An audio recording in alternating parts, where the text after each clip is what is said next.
abakikoze nabo bajje ezaabwe nazo zigiramu wano kuba eno meeting yaba chairpersons ne bateekeddwa okukola ki okubeera wano. This is National Council. Era omuntu asuubira nti ajja kukola n'emivuyo, I'm ready for him or her.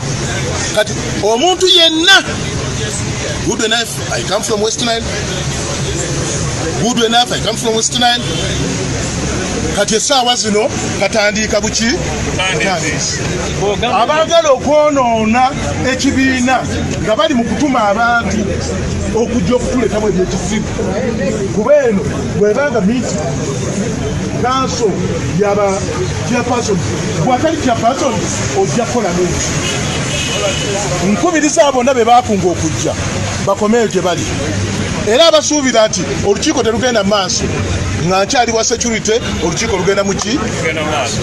Era nensaba abantu bange mujje mubeeremu, tewalyanga nti ngenda kujja mu lugoye kulukyusa, ngenda kubeera ano bwe nti mpaka nga maliriza ki olukiiko.